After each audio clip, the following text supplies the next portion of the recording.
Here we go. All right, so we're going to go now to before we get to the very last Mishnah, I wanted to pay attention to the very last phrase that we have in the Rabbi Tarfon's statements. We talked somewhat about what he says, right? Didn't we? Yes. Yes. Yeah, we worked it all out. So I'm curious how people see the last phrase. The last phrase in the Hebrew is uval habayit dochek. Right. So the whole. Let's see the whole Mishnah. As Rabbi Tarfon says, this Mishnah is short. So let's see what it says. What does the Mishnah say? Somebody want to read it for us, please? Go ahead, Geraldine. The day is short. The task is great.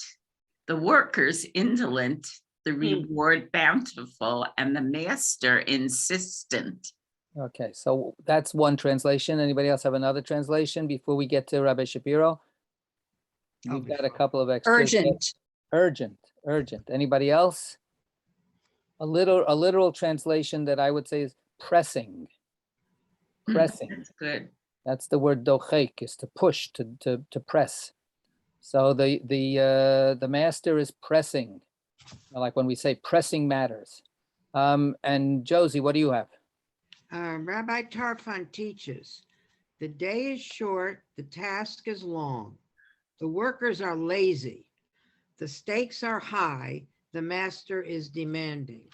Okay, so there you go. So what do we make of that last statement?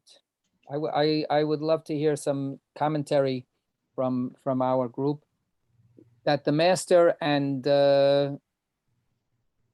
most likely, the simplest explanation is the master is God, right? Or maybe the master is my superego.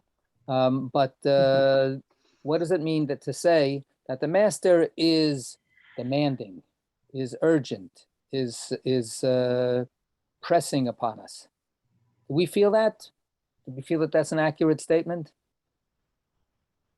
I could read what Rabbi Shapiro says about it. Okay. God accepts nothing but the whole. Hesitate and you are lost. To me, it would mean you have to respond with strength and determination, because just a laissez-faire attitude won't work.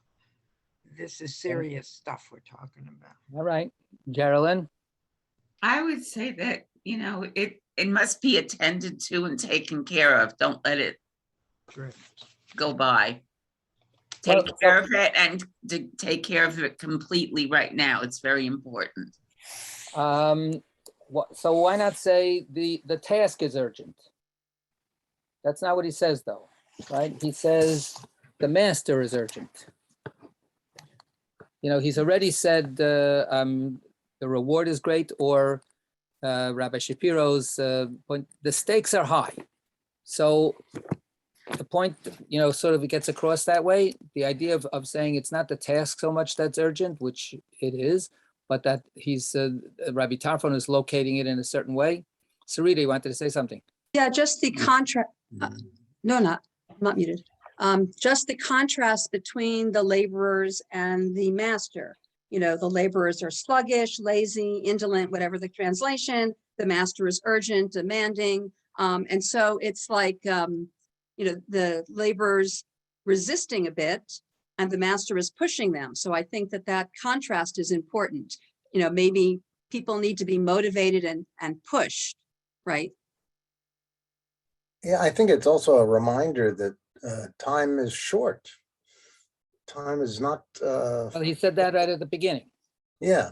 He says time is short, so he said that. So what's added by saying the master is pressing? Well, there's an imperative that we act, that we not take it for granted, I think. Got to get it done. You have to get it done. Craig. Yeah, I was just going to say that, there would be a tendency to say this work, it's too much. I don't have enough time to do it. It's too much to do. I'm just going to forget about it. And the message said, no, even though, the odds may be against you ever finishing it, you still have to go ahead and do it. So that's I think a really appropriate comment for our next Mishnah. When we'll get to the idea that you don't have to finish it, but you better start it. So a comment about that. In what Josie read, the commentary, right, in her Yeah. version, that's almost suggested like you've got to do it all. Part isn't good enough, but actually this Mishnah isn't, I don't see that as saying that.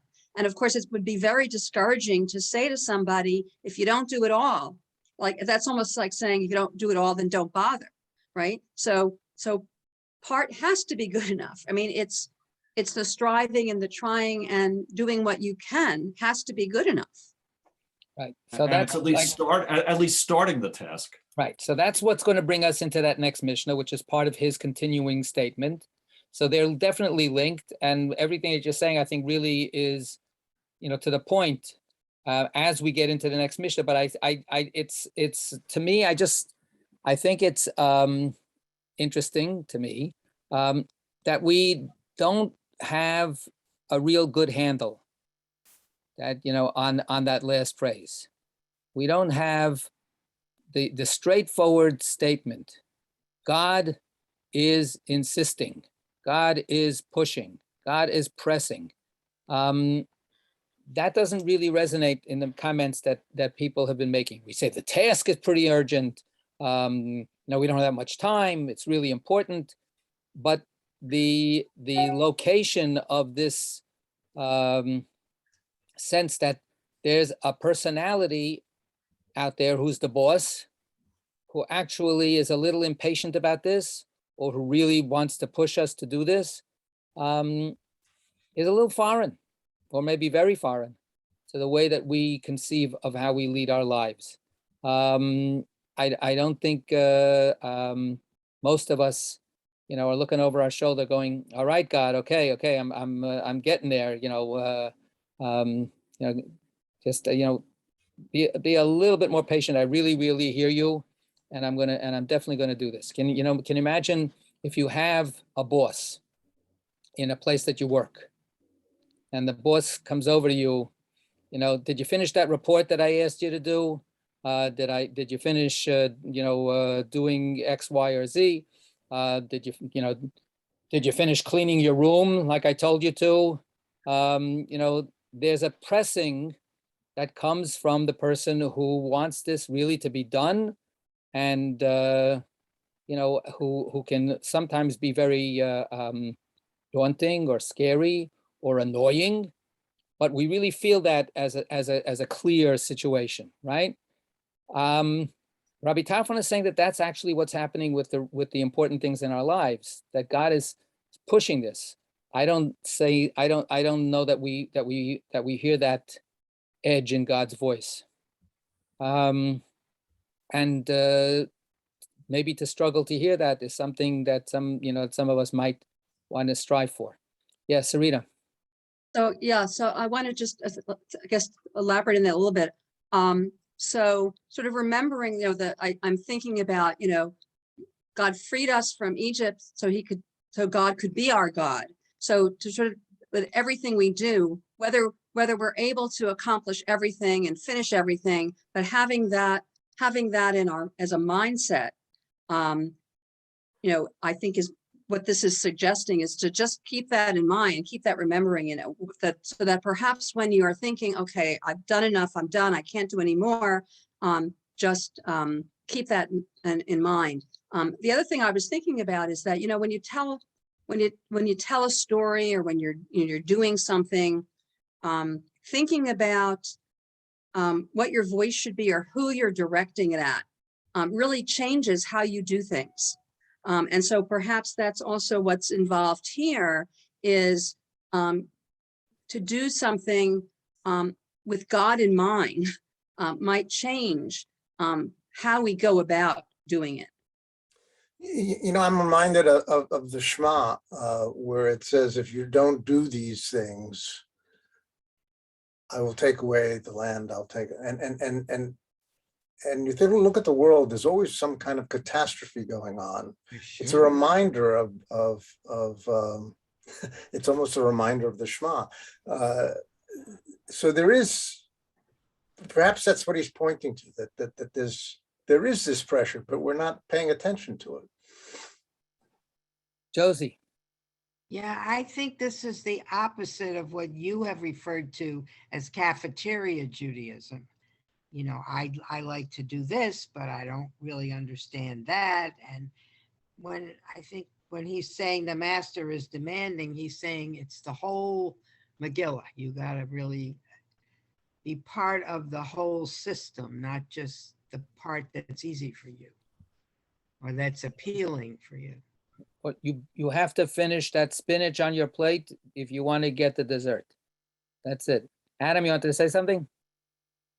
I'm just this Mishnah, the previous one, and the one that follows. They make this analogy where they're comparing, like, studying the Torah to a job, and I'm not sure. So the master of the house being insistent almost feels like Rabbi Tarfon was trying to complete the analogy, but I'm wondering what that means. Like, why, when they're talking, if what the sense that they're talking about is studying Torah and living a good Jewish life, why are they analogizing it to a job?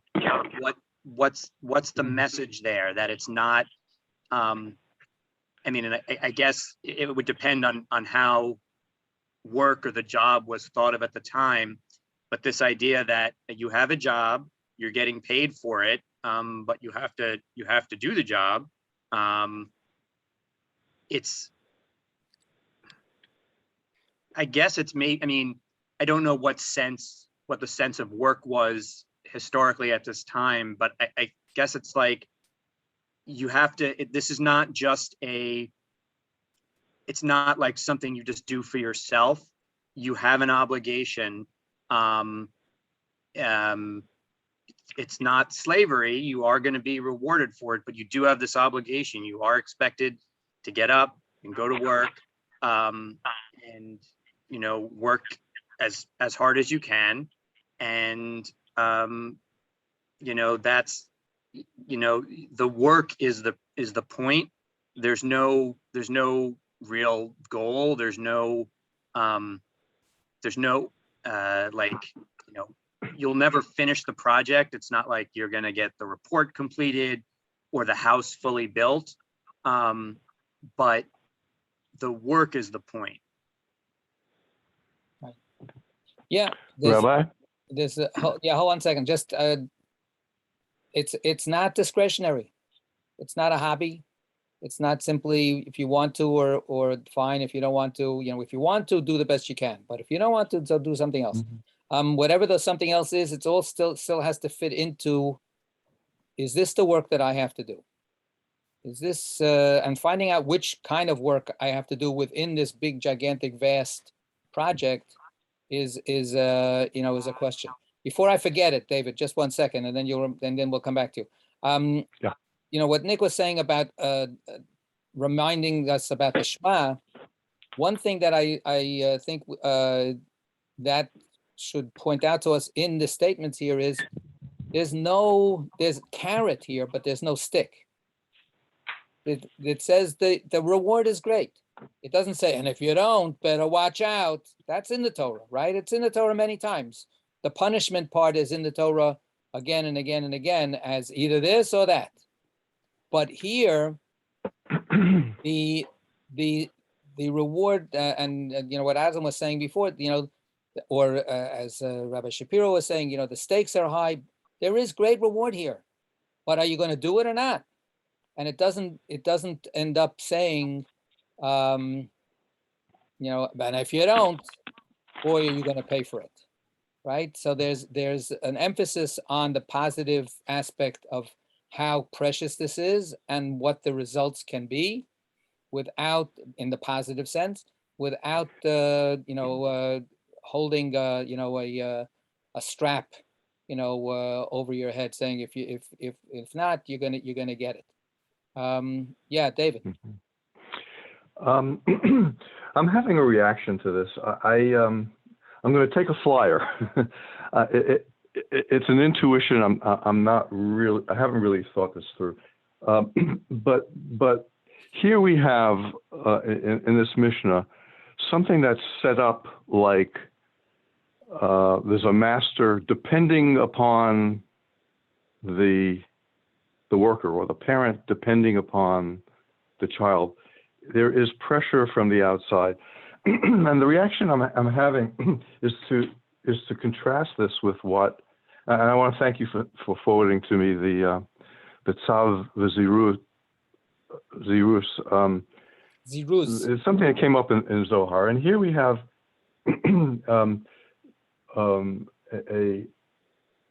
a spiritual, a Hasidic rabbi, perhaps, is that what he was? A Hasidic rabbi, who's telling us to look within, not at the parent or the master. Look within, feel an emotion, and sing it out.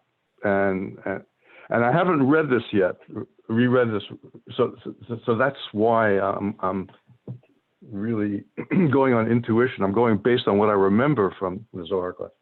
So there's to me here a contrast. In this Mishnah, we're getting I get the sense of somebody standing over me to do and complete. And in Zohar, I was getting the message of looking within and feeling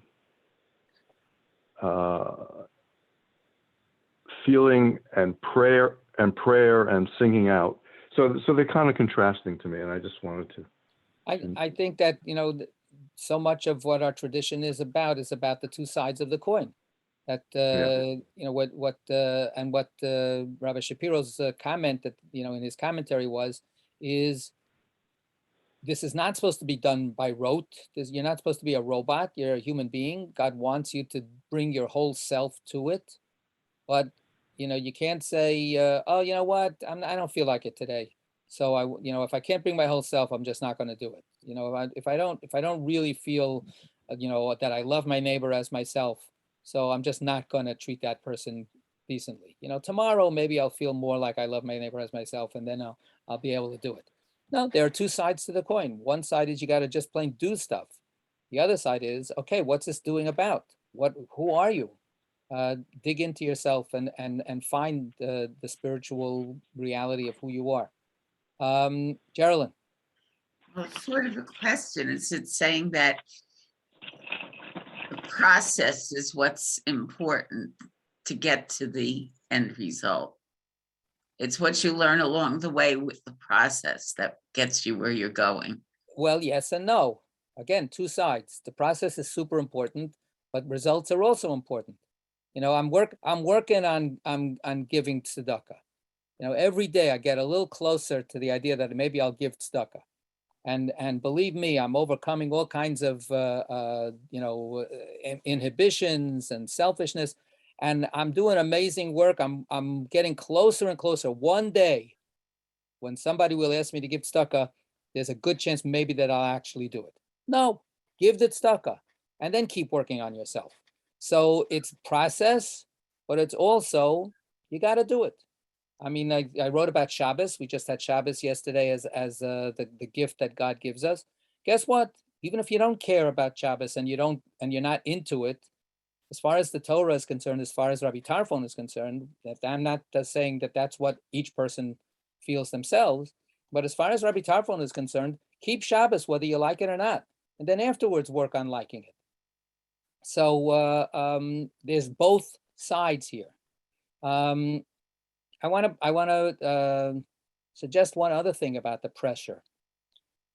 Like God is pushing. God is pushing. So if we take that kind of analogy, the rough analogy of somebody who's a supervisor or a boss and who says, I need that report, ASAP. I need that report right away. I need it by tomorrow. So sometimes we just feel that the person is just like on our backs and pushing us around. But sometimes it's because the report actually has to get in by a certain time. And that does come back to Hayom Katzar. What part of what God is pushing us is, you don't have all day. You are mortal. Are you going to realize what you can do and what you're supposed to be doing here? If we understand the idea that you're in this world to be who you are and nobody else can be you, you don't have all day to do it. You only have this limited amount of time, God willing, 120 years. But that's not a lot either. So what God is pushing is, don't you understand? You need to get this done. And of course, the definition of what's done doesn't happen until it's done. But that then is saying it's not simply God being a nasty boss. God is pushing because God cares. Because God, it's not only just, okay, look, you don't want to clean your room, don't clean your room, it's fine. You know, there are obviously things in the world and in our lives that if we do it, great, and if we don't do it, also great. But the malacha, the agency that is our job to do, right? That's what malacha means, like a malach, an agent, a messenger. The job, the task that you have been, that I have been, that each of us has been given in this world, are we going to get it done or not? And if God gave us the task, it's because we need to be able to do this. Nobody else is going to do it. So God is like saying, come on, you know, get a little bit of a move on here. Craig, you wanted to say something? Yeah, it just occurred to me because you were using the word push, that with our human bosses, whatever, yeah, they're always pushing you to do something. With God, I'm seeing it more of, come to me, come, this is what you need to do, come closer. Right. We say on the way to saying the Shema in the morning, right? We say, V'kei Ravtanu Malkeinu Shemcha Hagadol. You've brought us closer to your great name, right?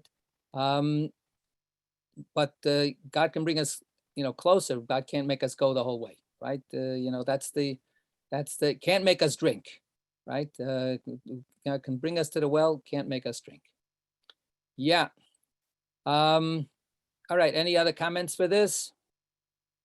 All right, so then let's go to the next Mishnah and we've already been, explaining it and commenting on it because it flows so naturally from it. And who's going to read for us this last Mishnah of the second chapter? This is again, Rabbi Tarfon continuing. Go ahead. Geraldine. You are not obliged to finish the task, neither are you free to neglect it. If you have studied much Torah, your reward will be abundant. Your employer can be relied upon to reward you for your labors. Know, however, that the reward of the righteous is in a future time. Okay. So, and now our alternative, unless we have any little tweaks or variations on that. Okay, so back to Josie. We need Rabbi Shapiro's translation. That's our custom. Rabbi Tarfon also says, you are not obligated to complete the task, nor are you free to abandon it. If you have studied much Torah, you will reap great reward. You can rely on your employer to pay you your due, but not in the currency of this world, but rather the world to come. Okay, a substantial overlap this time. I think, it actually could, you wouldn't necessarily identify that as Rabbi Shapiro's style. Comes pretty close to the other way of looking at it. I want to just start us off. We only have a couple of minutes anyway, though. what Adam was saying about choice or freedom, Rabbi Tarfon uses that word literally and says, you're not free. Hi ata lo ata ben chorin li batel mimenu. When we start the Haggadah, we say ha lachma, and we say, hashata avda l'shana haba b'nei chorin. This year we're slaves. Next year we'll be free, right? So the idea of a ben chorin is a person who's a person of freedom. Nobody's their boss. And Rabbi Tarfon says, guess what? You're not free. So this is a very existential statement here that in the end, there is no such thing as pure freedom.